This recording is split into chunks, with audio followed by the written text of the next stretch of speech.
Welcome to Under the Sheets with Tatiana Ashbourne and friends, brought to you by Dirty Talk. I'm Tatiana Ashbourne, and these are my friends. This is Johnny, everybody! Hey! Woo! How you doing?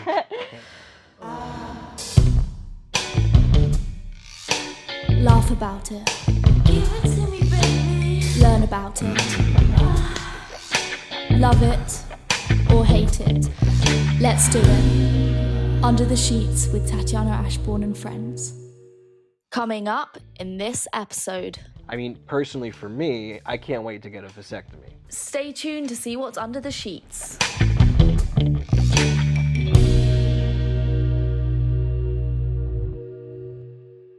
Hey, Thank you for coming on the show. thank you for having me. How are you feeling? Pretty good. That's good. Yeah, relaxed. That's you know. good. Yeah. Nice. Yeah. I feel comfortable being in a bed. Oh no, it's great. I don't mind. Yeah, it it's gets fine. us right to it. Yeah. So yes, I'm in Los Angeles, which is pretty cool. So I'm loving the city, which is great. Which is why we're doing this all in different locations. So now we're back in a bed, and it's where I feel most comfortable, which is fabulous. Okay, we're gonna get right into it. Mm-hmm. Do you have a chat up line? A chat up line. Yeah. What is that? Oh. DM or yeah, pickup line. Pickup line. Oh, does that make pickup sense? line. Oh, you Yeah, know, yeah. God. I mean, maybe years ago, I probably was like stupid. You know what I mean? Yeah. But like yeah. now, it's just like I try to initiate conversation now. You Yeah, know, okay. like, but I guess the one I gravitate towards is "What's up?" Yeah, you know yeah. what I mean? But I used to. But like when I was going to like when I was in school and I was going out all the fucking time and like just wasting time, it was just kind of more or less just like chiming in and being like, oh yeah, no, that album was like not that good or it was okay, you know, and seemingly like trying to do it like that, or like, you know, hey, can I get you a better drink than what the guy got you over there? You know, it was never like come here often or nothing ever like that. I can never bring myself to that level of cheeseball. You know what I mean? Yeah. So, but. And are you in a relationship now? Hell no. No. No. You're avoiding it completely now. Well, yeah.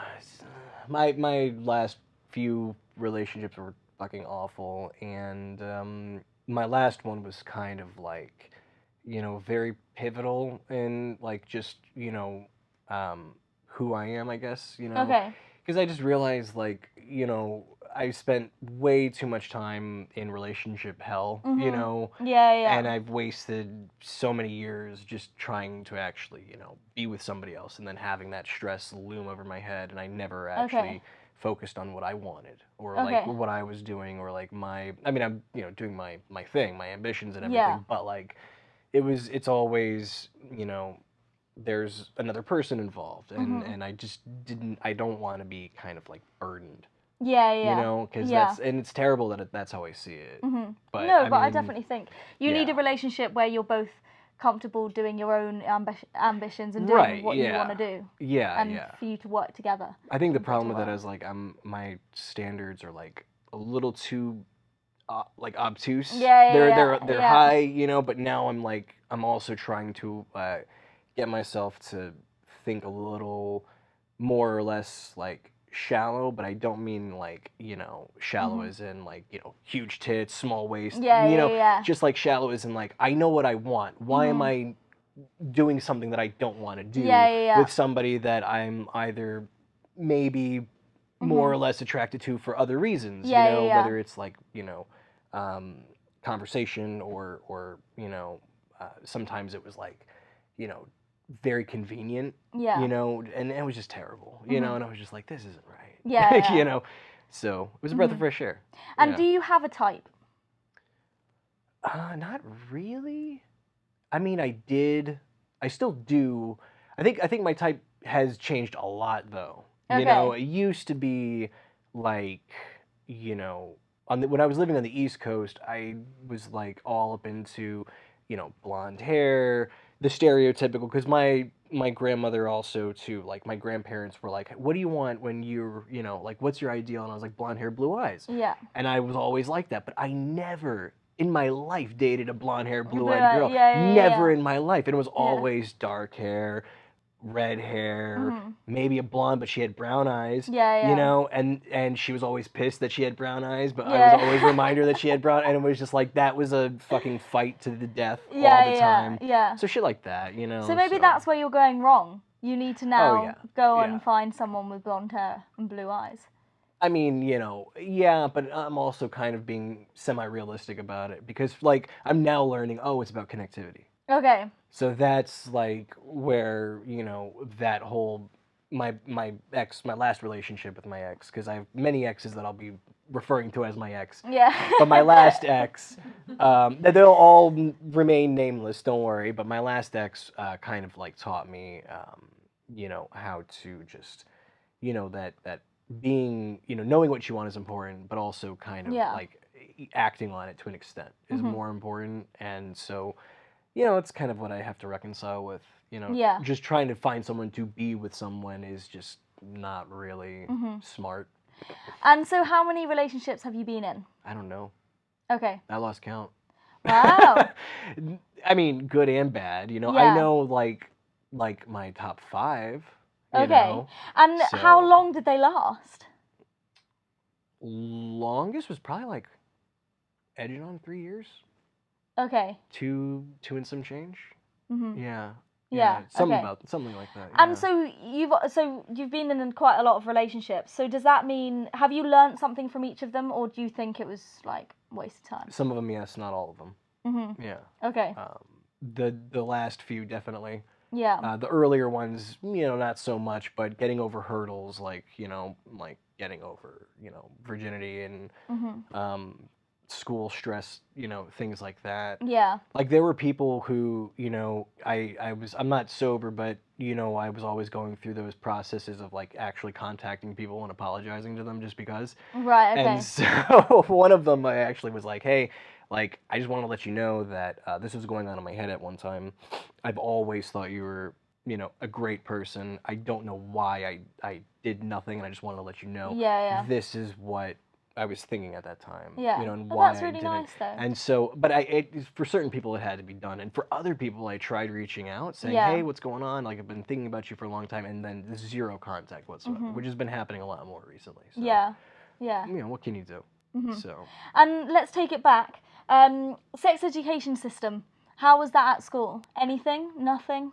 No, I got 90s education, you know, sex education, like 90s style, you know, a lot of it came from like watching TV and like staying up late, you know, watching HBO and shit like that, not knowing what, you know, clitoris or you know, tits or breasts look like or like how, you know, like certain things or what people liked and things like that. So that was a little like I was kind of clueless until I was about maybe like 14 or 15. Yeah. And then by that time, because I was in private school. Okay. For kids who were like, you know, didn't have like father figures and shit like that. Oh, okay. Who didn't have like you know, they were like broken home kids, you know. Okay. Yeah. And so we were like sheltered. Like we had no concept, and then all of a sudden going from private school to a public school system for the first time, it was like, she's pregnant at 17? The fuck? Yeah. You know what I mean? Or like shit like that. So yeah, but around, you know, like sophomore year of high school, that's when shit started getting real with like sex education. And then at that time I was like, you know, turning like 16, 17. So like, you know, it was kind of like, you know, what do I do? And everyone was just focused on, you know, college, and so and I had no idea that someone, like, to this day I'm still trying to reach out to this one girl who I literally cannot stop thinking about. I've always like had like very fond memories and had a huge crush on her for a very long time.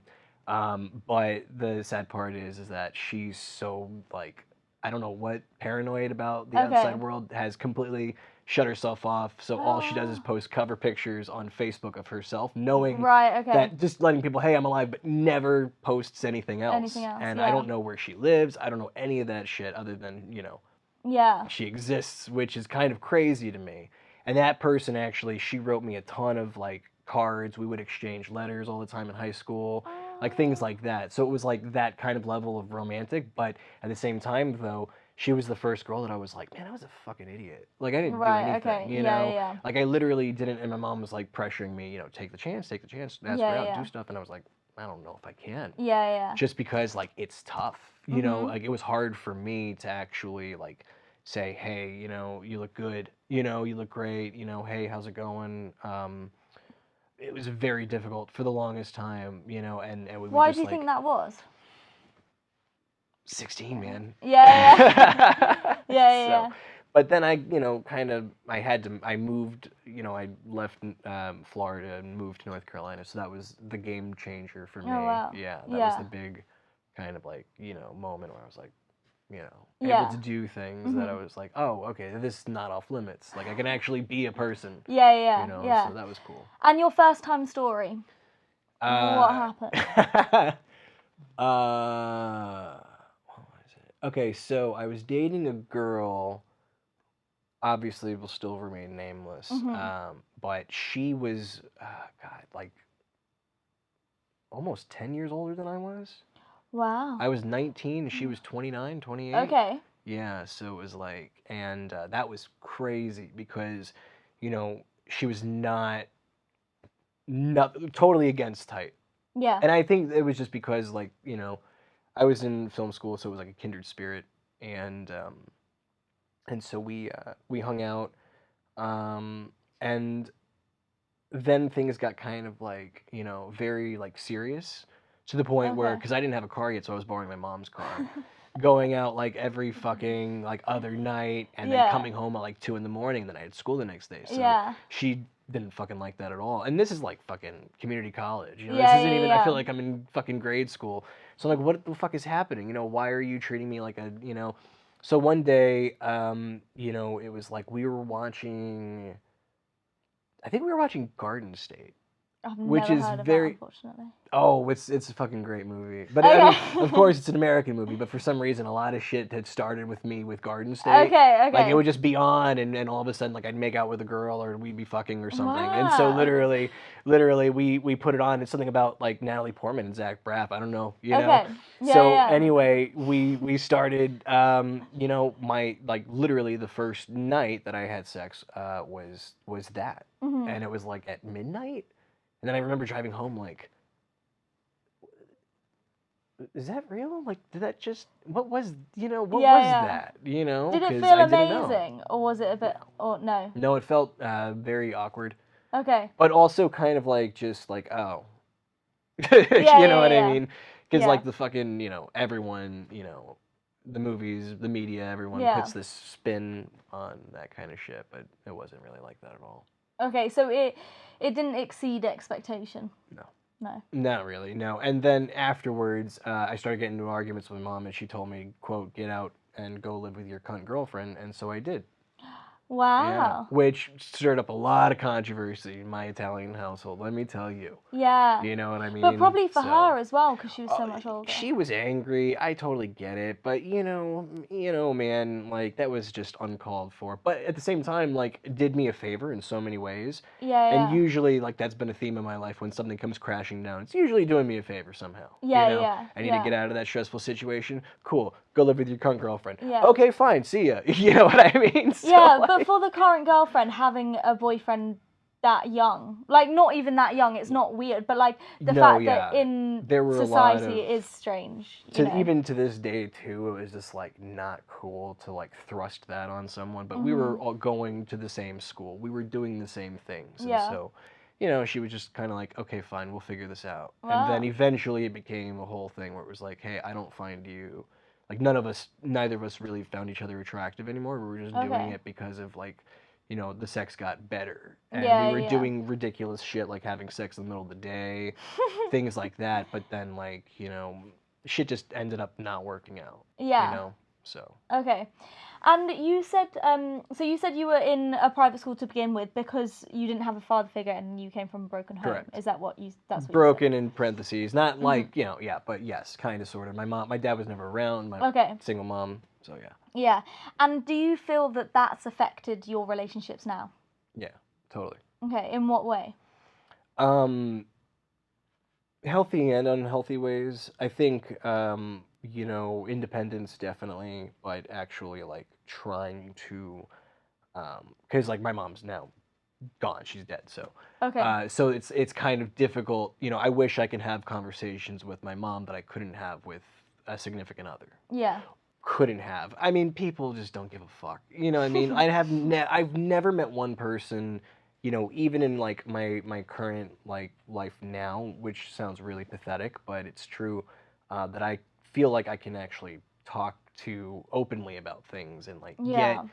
get riled up about little things, you know, talk about, you know, the bullshit that's happening in the world and things like that. I usually just now talk to my roommate about that. Mm-hmm. And it gets him jazzed up and pissed off, you know. Yeah. But I wish I had that again, you know, but you know, and it's hard not being able to communicate like that with, you know, especially with like another like a female Yeah. who was that close, you know what I mean? Yeah. So No, like definitely. so yeah, in the last relationship too, she was like, you seem to think that I'm more of a mother figure rather than, you know, hey, let's just fuck whenever we want kind of thing. So, and that was never the intention. Yeah. You know, and it was never like, it was just always kind of like a, you know, like, because we met before COVID and then COVID happened. So Yeah.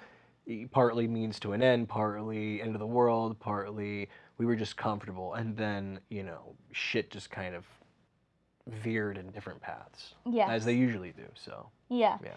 And you're a filmmaker.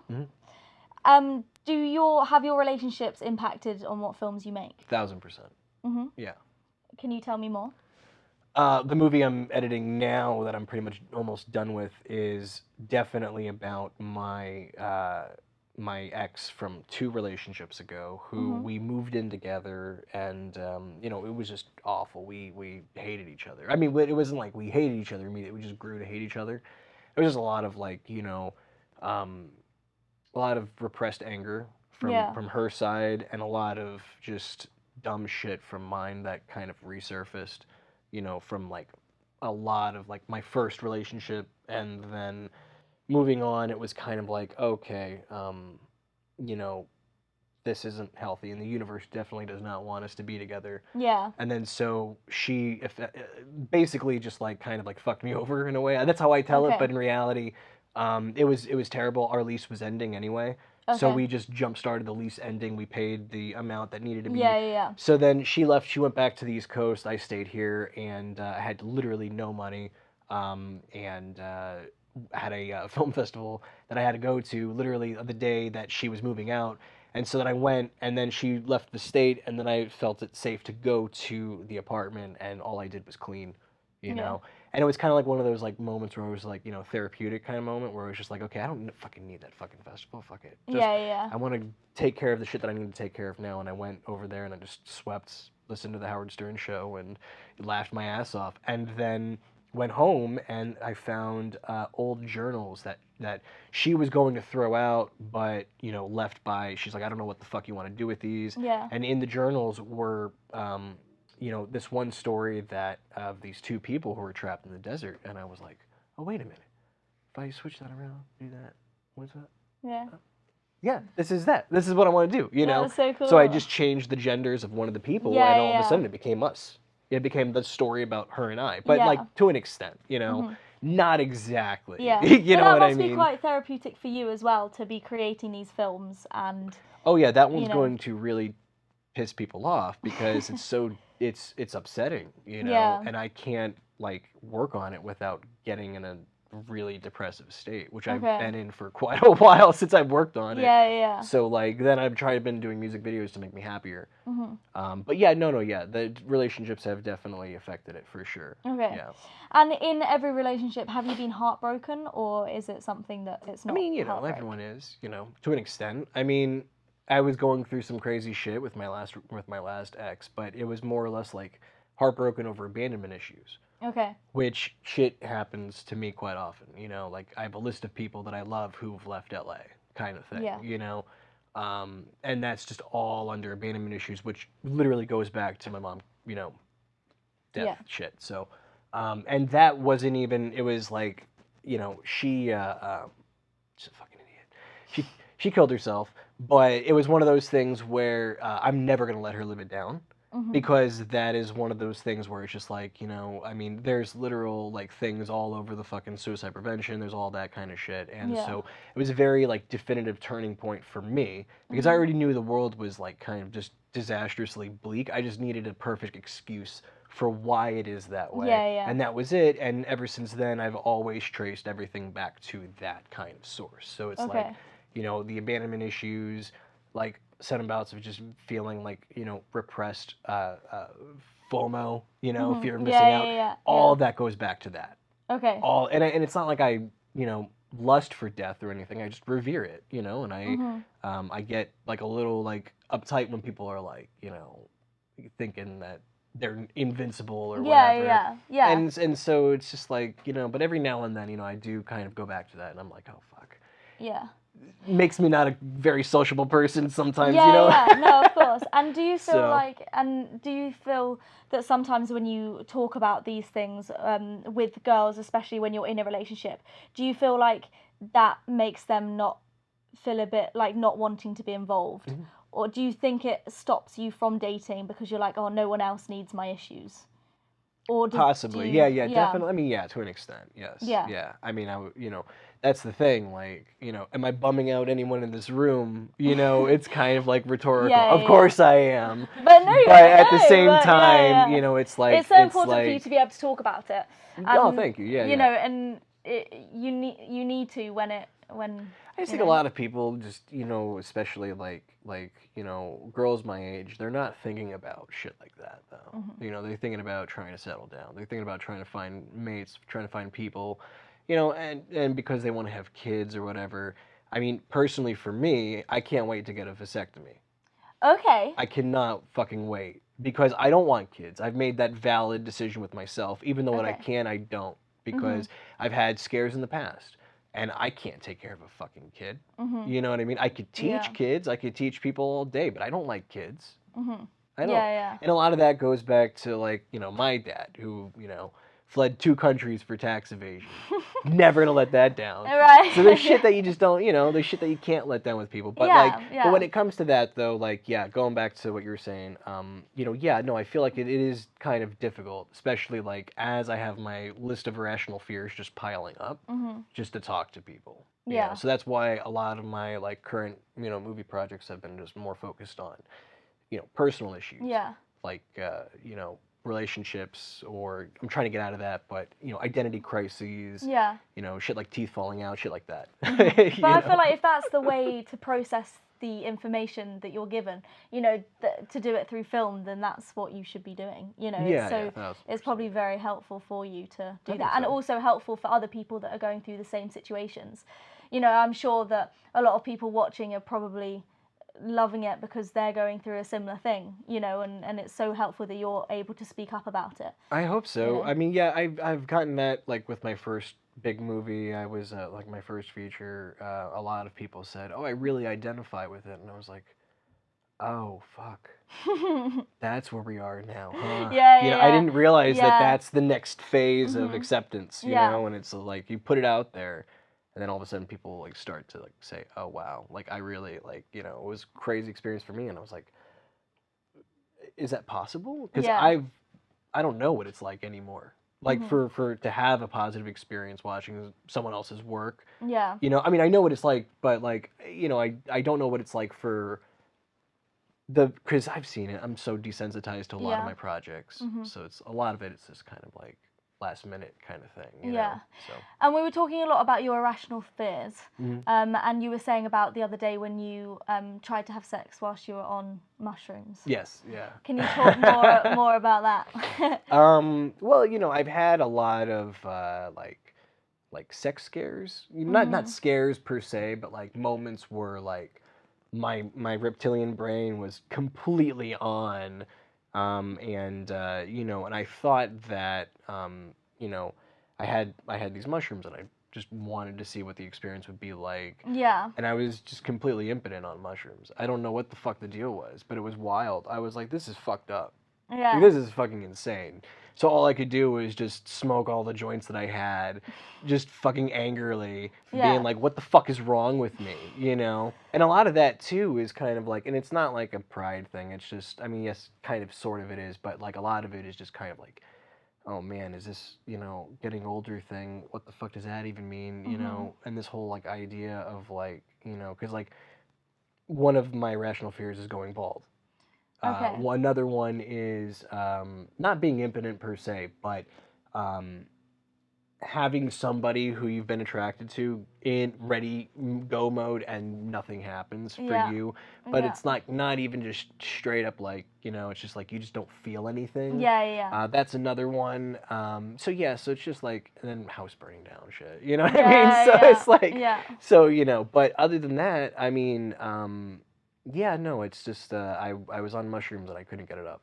That's basically what happened. And I started doing a lot of research. Does this happen? And a lot of people said it's hit and miss. So I was like, oh shit. But I think it was just more so just like, hey, this is, you know, like that's great that you got down there, but you got a lot of shit going on up here, man.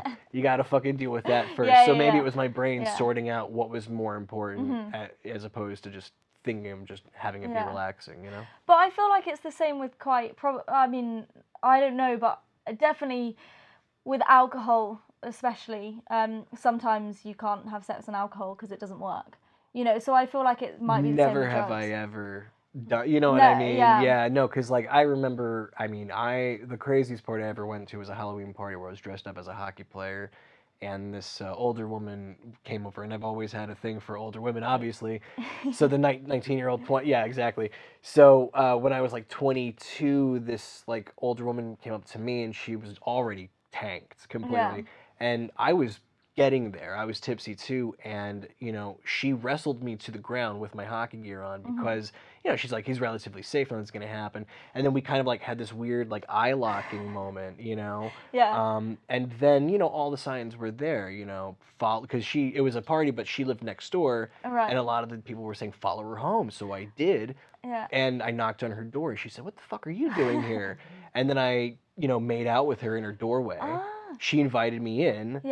We're about to we get to her bedroom. We're about to get it on, and all of a sudden, she looks at me, and I go, "Do you have a condom?" And she says, "You don't?" And I was like, "Was I supposed to?" And so that was like the one definitive moment for me where it was like, "Oh fuck." Like, that's what that feeling is like. Did you still have sex? Oh, no, not with her. That night, yes, but not with her. No way. No, yeah, that night, yes. But, like, you know, it was like one of those things where I was like, oh, I fucked up completely. Like, I know where I fucked up. So you've been saying that you've had sex quite a lot, basically, by the sounds of it. Maybe. Do you feel, obviously, you've spoken how you don't want kids, and obviously you've had a few scares, but that must be a constant fear then? That you're... No, not at all, which is kind of striking. It's kind of crazy. Okay. I think more so the vasectomy idea is just because of what's happening in current day, you know, political trends. Okay. So like, I never would have thought of it, you know, if it hadn't been for, you know, that whole fucking Roe thing happening. And so, I think, you know, hey, you know, if the safest way that no one can have, you know, an abortion and get pregnant would be for me to get a vasectomy, and I don't want kids, I think I'm a perfect candidate for that. But, you know, it's nothing that I'm like, you know, I just want to do it. And what's stopping you from doing it right now? Just money. Okay. Yeah. And is also it expensive? Time. I have no idea. Maybe it's probably not, but you know, it's just like maybe the beginning of next year, maybe, you know. But like, I'm not seeing anybody right now, and I'm not having sex right now with anyone, so it's like I don't really see like, I'm not rushing to do it, you know. Yeah. But I definitely want to, especially like if I find somebody who, you know, is in a similar boat as me. But I'm open to the alternative. I mean, I just haven't found someone who's like going to be, you know, who's going to work with me as a partner or anything like that. So So do you feel like, as you're getting older, do you feel the pressure that you're meant to be in a place where you aren't right now? You know, because obviously I feel like for me, I definitely think right at a certain age, I want to be married, I want to have children, I want to have this done. Do you feel that or not at all? Now you don't know you don't want children. Do you feel like there is a pressure to get somewhere in your life or not? I think that pressure kind of, you know, for me, it's more or less like where I'm going to be in 5 years, as opposed to like, do I want, you know, a steady relationship or anything like that. I honestly am kind of like, I like my freedom right now. Yeah. And to me, I feel like that's the most important thing. But, you know, I mean, to each his own, everyone's different. You know, I think that in a, like, you know, modern context, like right now, I think it's probably more important than ever to focus on who you are, rather than, you know, focus on what another person wants. And I think that was kind of like my whole struggle to begin with, just for the fear of like losing somebody, you know.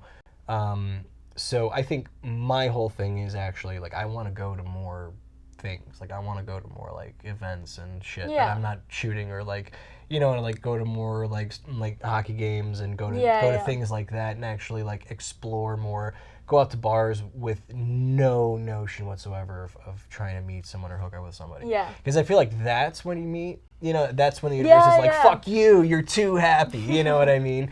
But I'm also too, you know, inspired by people who don't really have, you know, like significant others. Or if they do, you know, they consider them like more like a girlfriend or a boyfriend. One of my mom's closest friends, actually, when I was growing up, they were not married for the longest time. Just boyfriend, girlfriend status, but, you know, common law, of course. But like they had kids and everything together. He just didn't believe in it. And I never knew that that was a thing until like when I was like 13. I was like, wait, what, really? Yeah. So, and, you know, now especially, I'm like, why can't people be more like that? Yeah. It is weird how it's such a big thing when it's just a bit of paper. You know, it's funny, like, just you're signing everything to this one person that you've got, like, to... Like, you go through friendships, so of course you're going to go through relationships, totally, you know, so it's crazy. Yeah, I don't know about marriage, man. I know. It's creepy. But even though you don't care about that, do you have, who do you think should propose? I mean, you know, I think that women are just as suitable to propose as men are. I don't think that, you know, men should be the ones to just do it all the time. You know, I always thought that it'd be really funny that if my ex proposed to me, you know, I would have the pressure, because like that never came into my mind until recently. Yeah. But, you know, she would be that type of person to do that, but instead it was just like, fuck off. This isn't happening. So I was just kind of like, oh, this is weird. You know what I mean? Not what I expected, but hey, thank you. But, you know, I think it's a 50-50 thing. I mean, especially too, if like, you know, if you are like comfortable with the person, and you know that, you know, it's just nothing's changed, you know? If you are connecting with that person on a level where it's like, oh yeah, this is the person that I want to be with. Yeah. I don't think it matters, you know? No, definitely. It doesn't matter at all. Now, lastly, to finish off, do you tell your guy friends that you love them? All the time. Okay. Yeah. That's good. Yeah. But, you know, it's kind of like last minute phone kind of thing. You know what I mean? So, or like, you know, love you, bro. Oh, yeah, man. Yeah. Me too, you know what I mean? That kind of shit, you know? Even a fist bump to me is kind of like a reflection of that, you know? So, but yeah, you know. Yeah, it's not all like macho bullshit, you know what I mean? We're pretty cool with each other, so. But I like that, because so many guys, I feel like, don't do that. And I think really? Yeah, I think people... I know in England, I feel like a lot of... Or Britain, sorry. I feel like... bromance is real out here. Yeah, you know? okay, that's... Yeah, bromance... I mean, bromance was like... That's a thing, too. I mean, I think... I started noticing it, like, mid... Like, you know, like 2012 on, you know? Yeah. And I was like, oh, okay, so this is acceptable. You can, but, you know, it's not like you want to be with them, you want to fuck them. You know, it's more like, oh, no, I actually like you as a person. I want to accept you as my chosen family of sorts. Because I don't know, sometimes you get a group of guys that are like fully on top of each other, not on literally, but is in our romance, you know, and all of that, and I find that really sweet. But then there are guys that as soon as like you talk about it, they're like, whoa, no, I'm not gay, I won't do that, do you know? And I just think it's so sad because it's not about that, you know. I tell everyone I love them constantly, you know, no matter who, and I just think it's that's nice. One of my friends and I, you know, we compliment each other all the time, and we go, no homo, but you look fucking good.